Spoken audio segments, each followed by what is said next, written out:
If you want to satisfy the expectations of companies of a full-time commitment and at the same time work part-time, there is no other work model but to put two people together to fill a role. And mathematically, that is the only solution that is out there. Welcome to Get Inspired, your podcast to feel connected, empowered and inspired by real-world role models and their stories of managing parenthood with successful careers.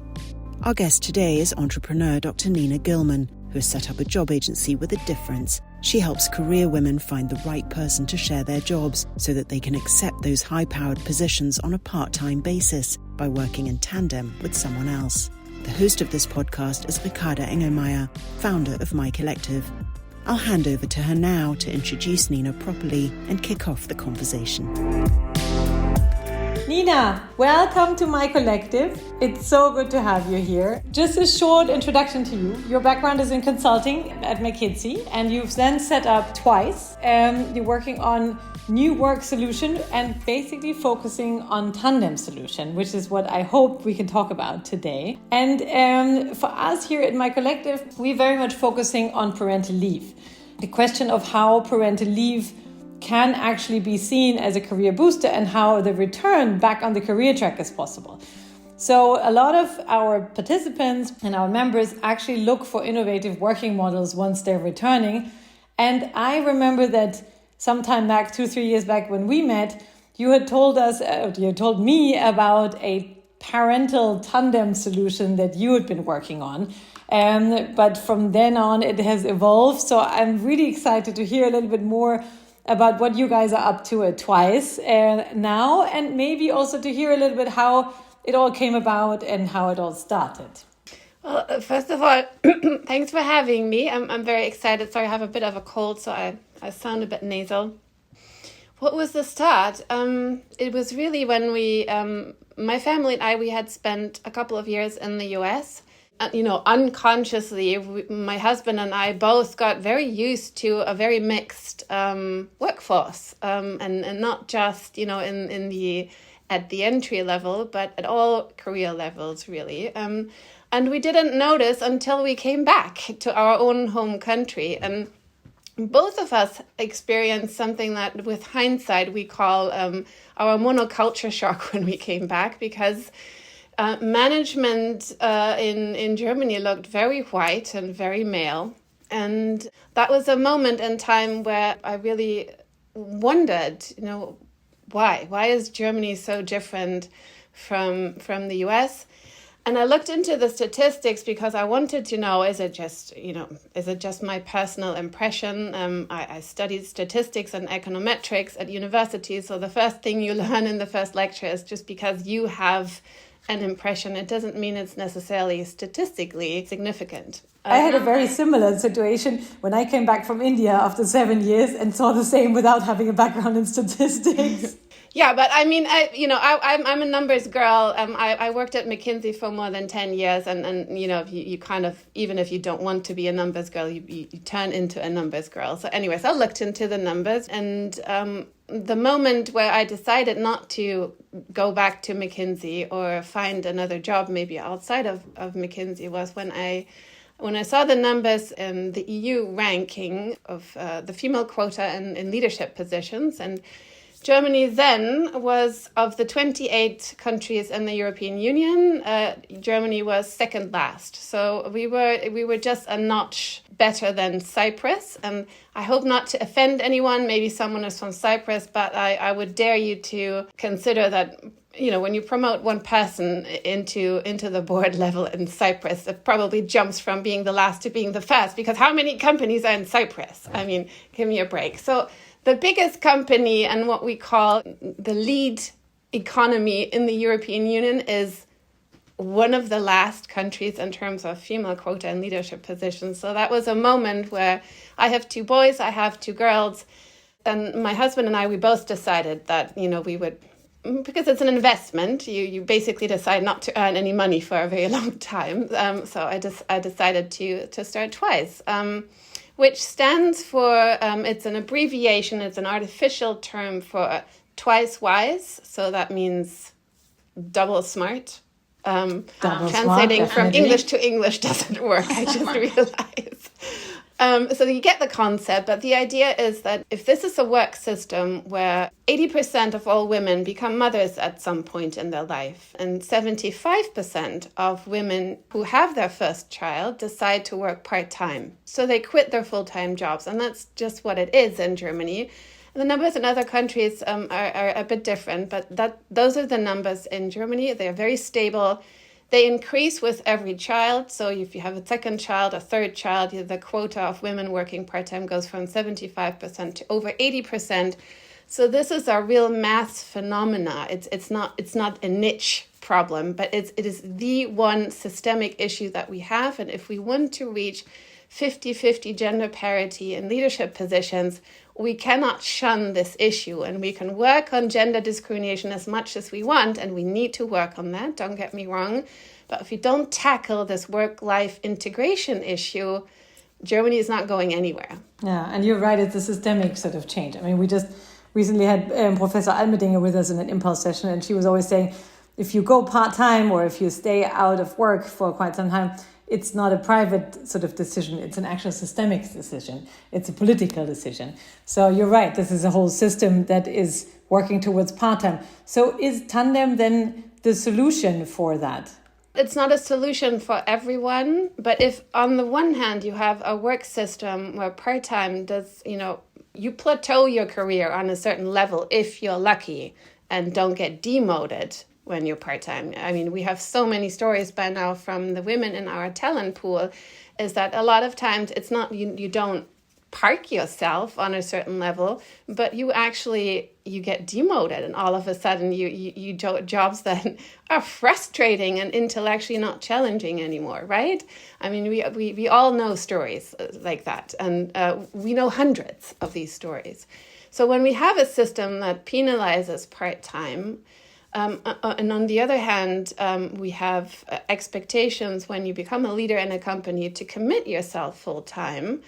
And women or mothers and fathers, by the way, increasingly so also, are not willing to work full-time their entire work biography. And we know when we talk about full-time, by the way, we're not talking about, 40 hours per week from a certain level onwards. Let's be all fair and realistic, but we're talking 45, then 50, then 55, then 60 hours per week. So when we talk about part-time from a really senior top management position, and you decrease your workload to 50%, you might still be working 40 hours a week, right? So if you want to satisfy the expectations of companies of a full-time commitment and at the same time work part-time, there is no other work model but to put two people together to fill a role. And mathematically, that is the only solution that is out there.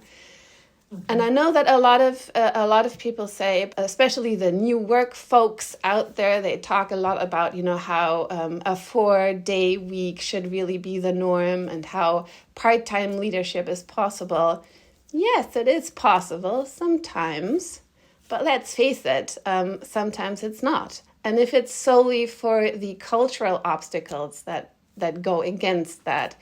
So I think tandems really are the solution for people who at a certain point in their life just cannot work full-time, meaning 40, 50, or 60 hours per week. So that's the individual's perspective, right? So for you as a mother or father who actually wants to spend some time with the kids when they're awake, this is a way to go. What's the perspective of the company? What is in it for the company, or the benefits that they could or should see? Well, there's different angles to look at it. Let's start maybe because it's the mission of TWISE. First of all, more tandems in general means more women in leadership positions, especially in Germany.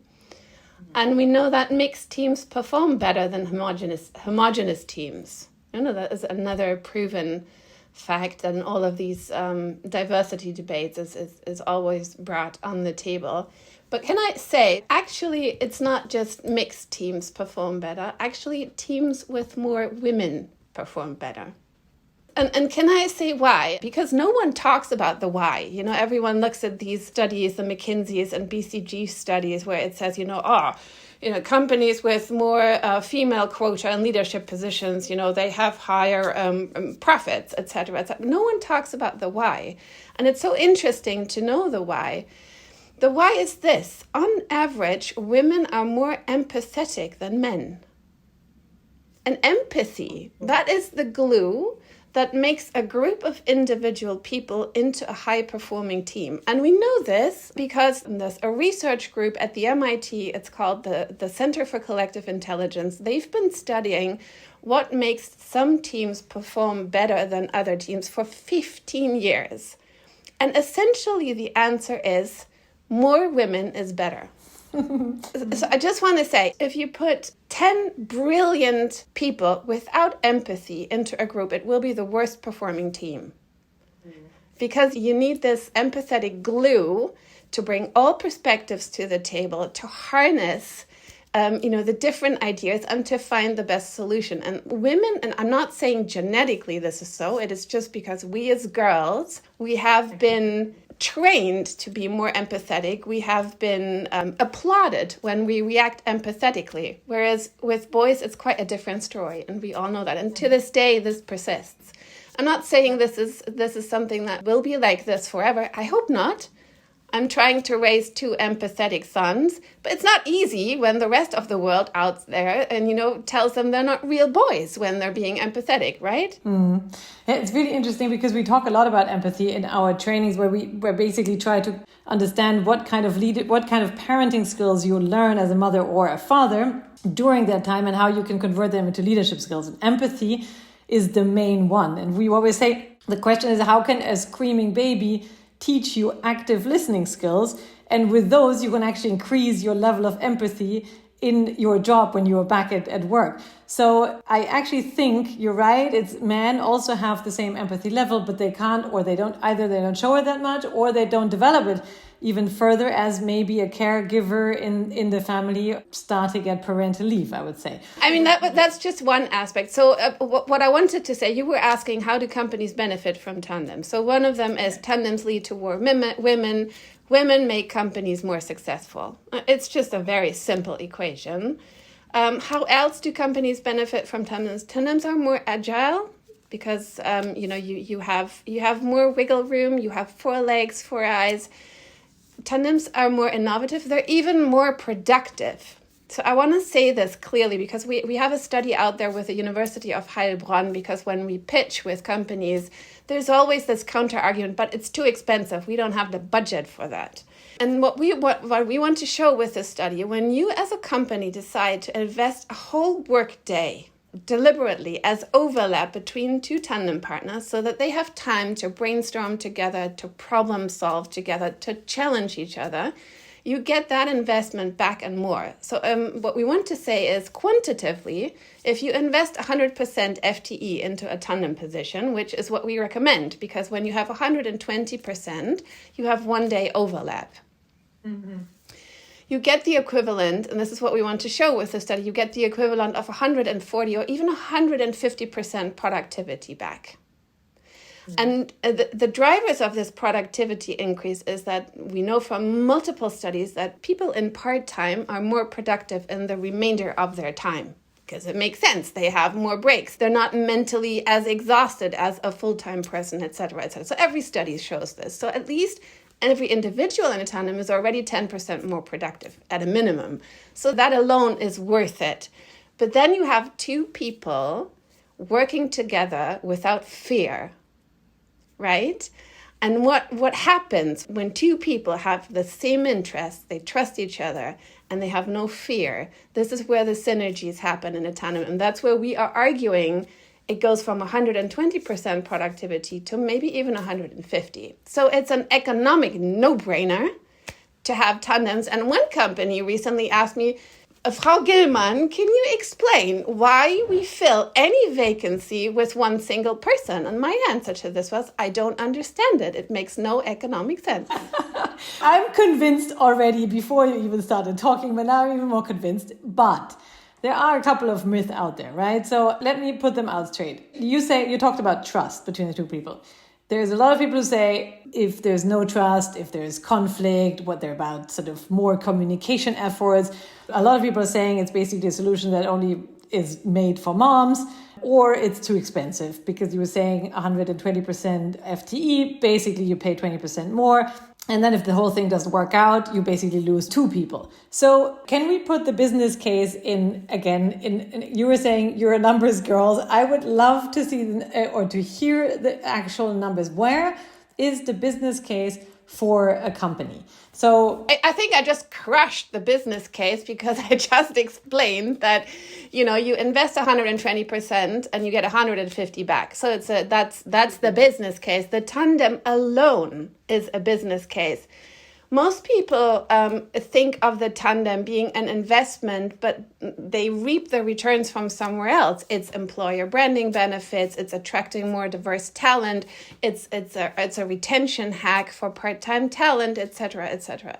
In the near future, as a company, you will no longer get neither credit nor equity if you do not have a certain share of women in your leadership positions. And if you don't get equity nor credit, you're done, right? ESG. I'm talking about ESG criteria. Okay. It's been fed into the algorithm of, the credit rating agencies. So if you don't have women in your management board, your credit ratings are decreasing, and reasonably so. This isn't a penalization out of charity because they want more women, but we know that companies with more women perform better, like I just explained. So that's the bigger business case around Tandem. So I think I crushed that, to be honest. Okay, so business case is set. Now, what about the common understanding about top management jobs? Is responsibility as such, can you share that? Can you share that in an absolute top position? We know there are a couple of public tandems out there, but there's also quite a strong belief that ultimately you need to have one person who takes the decision and the responsibility. Oh my God, that's like, that's our biased leadership interpretation that stems, I think, from the Prussian army in the 18th century. I'm putting all of the myth out there. I want to have your answer on those. No, I love it. But and this group in particular, it's absurd to say you can't share responsibility. I don't know. You have children, right? What is a more responsible job in this world than parenting a child? And you share that, right? Don't get me started. So of course you can share responsibility for a job. And the more strategic your job, the more it involves leading people to do the work for you, the more benefits you reap from a tandem model, because the repercussions of your decisions are so far greater the further up you are in the hierarchy of your company.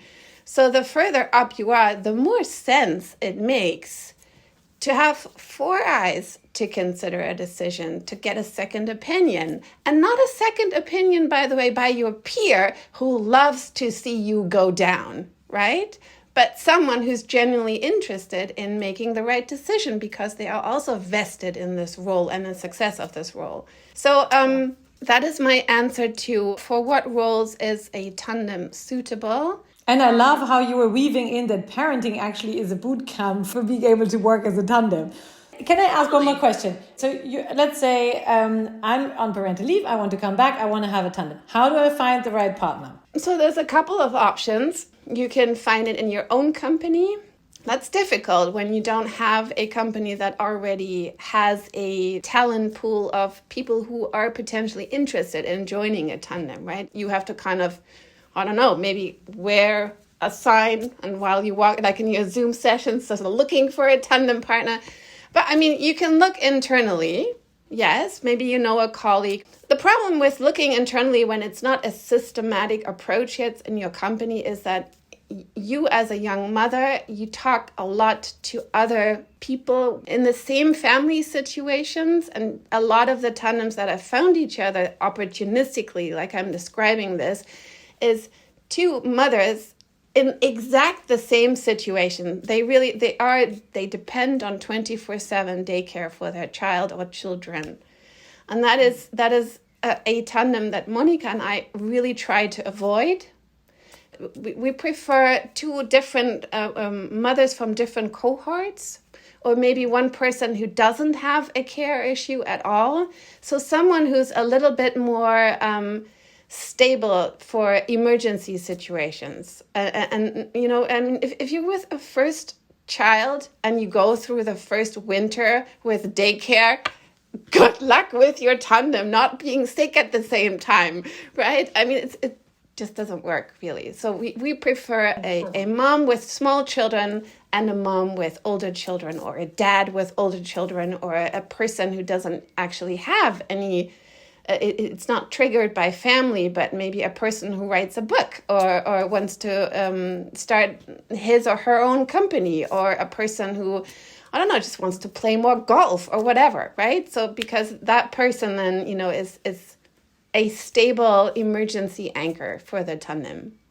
So internally, you can. I always suggest, you know, talk to HR, your HR business partner. Maybe they have an idea because they have a greater visibility of the workforce. But if that doesn't help, then definitely register with TWISE. We have a pool full of women who, not all of them are unemployed. Actually, I think more than half are actually want to share their own job. So that's also an opportunity. Maybe you join them in their job, or find someone who's then willing to join you in your job from another company. So that's also something that I would recommend. So you guys would also support to find the right partner? Yes, and that's the third option, is that you register with TWISE. We will see, because you can set a tick mark that you want to share your own position. For us, that's a B2B business opportunity, right? So we will call you right away. We'll talk to you. We'll make a plan. What is the best solution for you? How do we go about this? We have our own TWISE activist kit that you can download for free once you've registered, which will guide you through the steps depending from what your own situation is, etc., etc. So that it could develop into a TWISE business opportunity, so that we, as a headhunter, specialize in finding tandem partners for people, and that's something we do for a fee. Lastly, what we want to launch, we're launching a matching platform. It's a tandem partner matching platform, and you can find a partner on our platform. Not just someone who shares your experience in like years of experience or your functional expertise, so that there is a fit that makes sense from a functional perspective, but also someone who could be your best friend, because you will go through our matching tool, which is an algorithm that we've bought from the Amsterdam University. So you can see on our matching platform who are the people that, you know, fit me well, my personality well. And it's all for free. It's something what we want to provide, because I'm an economist. I believe that there is a information asymmetry out there. There's so many people who want to work in a tandem and just don't find a partner. And we want to provide this matching platform just for the greater benefit of this country. So that is another option. You can just find your own partner. There's one glitch. If you find your partner and because you want to share your own position, that's where we kind of insert ourselves, because then your company is using you to find a new talent, and that's where we actually need to make some money. But if you want to find a partner to apply as two people for a new job out there, it's absolutely for free. I think what is fantastic is that you help sort of putting it, which is a bit of a Tinder situation that you're putting to an innovative working model, I would say. But what I really also liked is the way that you talk positively about this model, the way that you see the benefits that actually help, even if you just think about it, even if you find it in your own company, and also encouraged, hopefully, some of you guys listening here to actually think about it and also discuss it. And I think one other part is really important, is to, what if you, let's say, think about it, want to do it, and you also found the partner, to actually also think about the business case that there is for your company, because I feel like this is an essential part in your pitch. If you start talking to your colleagues that this is what you want to go forward to, that it actually has a benefit for your company as well. And I think in your elevator pitch, that's definitely one essential part. So Nina, thank you so much. I hope you stay with us for a couple of questions. It was great having you. Thanks a lot and good luck with the new platform. Thank you.